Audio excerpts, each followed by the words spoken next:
আসসালামু আলাইকুম। সবুজ বাংলার সবুজ মাঠে স্বাগত জানাচ্ছি আমি গাজী সাখাওয়াত। আমার সাথে আছেন সিনিয়র ক্রীড়া সাংবাদিক রুমেল খান।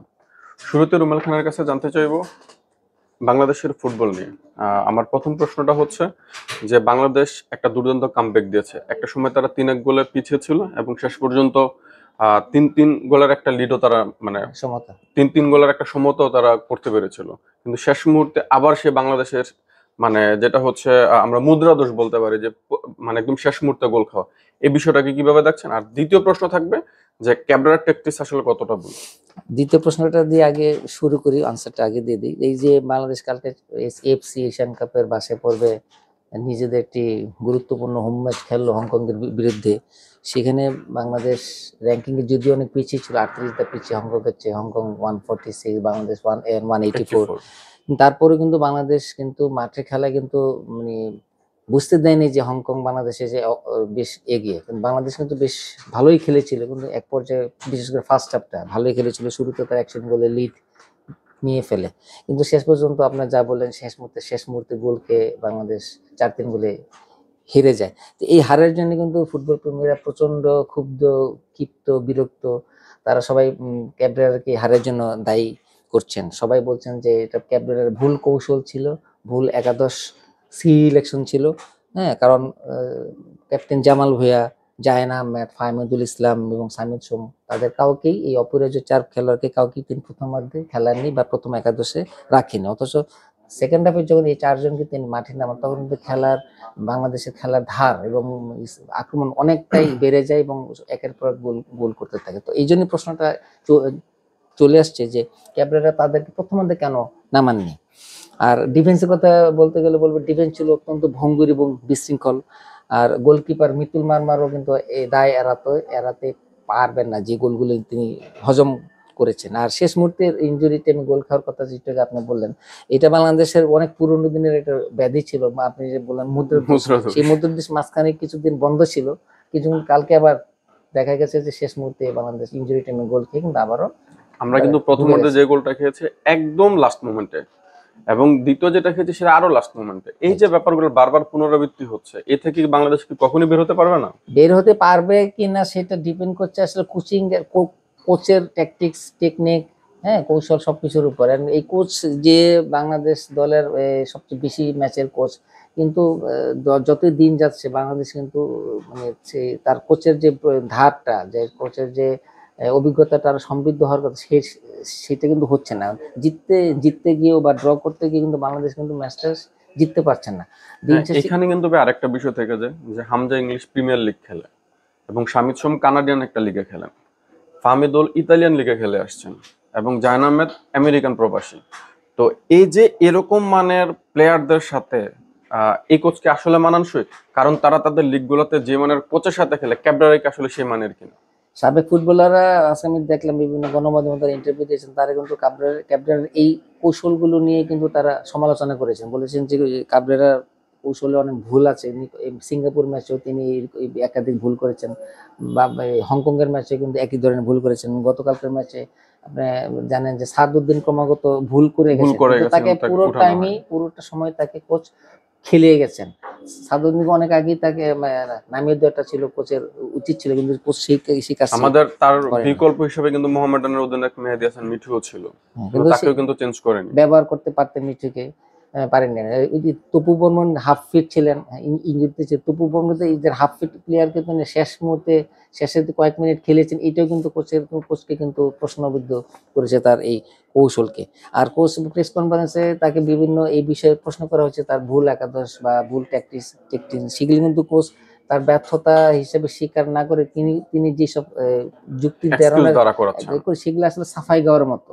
এগুলো কিন্তু ফুটবল প্রেমীরা বা সাবেক ফুটবল বুদ্ধরা কিন্তু বা ফুটবল প্লেয়ার কিন্তু কেউ এগুলো অ্যাকসেপ্ট করছেন না। আমরা কিন্তু ম্যাচ শুরুর আগে যখন কয়েকজন দর্শকের সাথে কথা বলছিলাম, তখন কিন্তু তার একাদশ দেখে এটাই বলেছে যে ক্যাবরেরা ম্যাচ শুরু করার আগে শেষ করে দিচ্ছে এই একাদশটা নির্বাচন করে। হ্যাঁ, আপনি ঠিকই বলেছেন। যদিও কোচ মাঠের খেলায় কোচই সর্বসভা, কিন্তু কোচ মাঝে মাঝে যারা ফুটবল বলতো তারাও যে ফুটবল বোঝেন না তা না, তারাও ফুটবল বোঝেন। তার প্রমাণ হচ্ছে যে কোচের এই জিনিসগুলো, যে ট্যাকটিক্স গুলো, তার ট্যাকটিক্স গুলো যে ভুল ছিল, সেটা কিন্তু ফুটে উঠেছে কিন্তু দর্শকদের সাথে আলাপচারিতায়। তারা কিন্তু চোখে আঙ্গুল দিয়ে দেখানোর বা চেষ্টা করেছেন যে কোচের ভুলগুলো আসলে কোথায়, এগুলো তো কোচের কানে তো নিশ্চয়ই যায় বা তাকে নিশ্চয়ই শেয়ার করা হয়, কিন্তু কোচ তারপর তার ক্রমাগত তিনি একে ম্যাচের পর ম্যাচ ভুল করে যাচ্ছেন, তিনি কেন শুধরাচ্ছেন না, এটা আসলে দেখার বিষয়, মানে প্রশ্নের বিষয় আর কি। এন্ড কোচকে বাফুফে রাখবে কিনা রাখবে না সেটা বাফুফের ব্যাপার, কিন্তু ফুটবল প্রেমীরা কিন্তু চাচ্ছেন না এই কোচকে আর রাখা হোক। কারণ বাফুফে আসলে তাকে চুক্তি মেয়াদ পর্যন্ত তার বেতন এখনই তাকে বিদায় করে দিলে তো এক অতিরিক্ত 3 মাসের বেতন দিতে হবে, এটা হয়তো এটা মিন করে হয়তো বাফুফে হয়তো তাকে ভারত লাস্ট পর্যন্ত আরো 3টি ম্যাচ বাকি আছে, হ্যাঁ বাংলাদেশ দল আজকে হংকং খেলতে গেছে কোচকে নিয়ে। বাফুফে আসলে শেষ পর্যন্ত কোচকে কতদিন পোষে সেটি এসে দেখার বিষয় আর কি। আচ্ছা, আজকে তো বাংলাদেশ নারী ওয়ানডে বিশ্বকাপ খেলছে, প্রতিপক্ষ নিউজিল্যান্ড, ম্যাচের সর্বশেষ পরিস্থিতি সম্পর্কে যদি একটু দর্শকদের জানাতেন। বাংলাদেশ কিন্তু এবার বিশ্বকাপে একটা দুর্দান্ত শুরু করেছিল পাকিস্তানের সাথে জয় দিয়ে। তবে পরের ম্যাচগুলা যদি আমরা কথা বলি, তারপরের ম্যাচ ইংল্যান্ডের সাথে তারা খুব বাজেভাবে হেরেছে। হয়তো একটা জয়ের সম্ভাবনা তৈরি করতে পেরেছিল, বাট শেষ পর্যন্ত সেই একই সমস্যা যে বাংলাদেশের যে ব্যাটিং কোলাপস সেটা কিন্তু চলতেই থাকে। আর আজকের ম্যাচের কথা যদি বলি, সেই একই অবস্থা। নিউজিল্যান্ড 227 রান করেছে 228 রানে খেলতে নেমে, শেষ খবর পাওয়া পর্যন্ত বাংলাদেশের রান 84 রানে তাদের 7 উইকেট নেই। তার মানে বাংলাদেশের এখন ম্যাচ হারা কেবলমাত্র সময়ের ব্যাপার। তবে হ্যাঁ, এখানে ম্যাচ হারার বিষয়ে আমরা হয়তো প্রস্তুতির ঘাটতি বলতে পারি। তবে আপনি জানেন যে যখন খেলা মানে বিশ্বকাপ শুরুর আগে তাদের কোচ কথা বলেছিলেন, তিনি কিন্তু বলেছিলেন যে আমরা শুধু পাকিস্তান এবং শ্রীলঙ্কাকে টার্গেট করছি।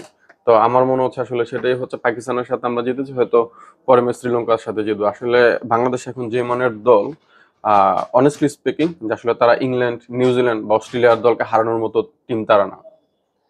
আচ্ছা, এখন বাংলাদেশ জাতীয় পুরুষ ক্রিকেট দলের প্রসঙ্গে বললাম, তারা আফগানিস্তানের সঙ্গে যে ওয়ানডে সিরিজ খেলছে, পরবর্তী ম্যাচ কবে বা এই বিষয়ে যদি একটু বলতেন।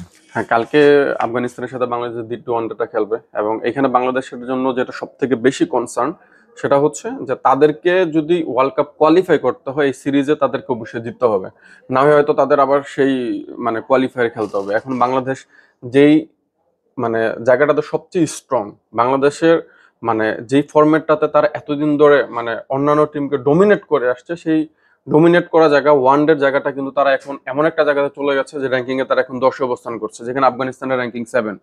তো বাংলাদেশ এখন যেভাবে খেলতেছে, বাংলাদেশের জন্য আসলে আমার যেটা মনে হচ্ছে হয়তো তাদের বিশ্বকাপ কোয়ালিফায়ার খেলেই আসতে হবে, কারণ এখন যে ধরনের সিচুয়েশন দাঁড়াচ্ছে প্রত্যেকটা দল উন্নতি করছে। আমার মনে হচ্ছে লাস্ট আমি গত যা খেলা দেখলাম, সেখানে গত 10 ম্যাচের কথা যদি আপনাকে বলি, সেখানে প্রায় তারা 5 থেকে 6টা ম্যাচে 50 ওভার খেলতে পারে না। আজকে কিন্তু প্যারা অলিম্পিকের প্যারা গেমসে হাবিবুল বাশারকে প্রশ্নটা করেছিলাম যে আপনাদের সময় আপনারা 50 ওভার খেলার জন্য যেরকম করে সংগ্রাম করতেন, এখনকার ব্যাটসম্যানদের ও সেরকম সংগ্রাম করতে, এই বিষয়টা তিনি কিভাবে দেখছেন?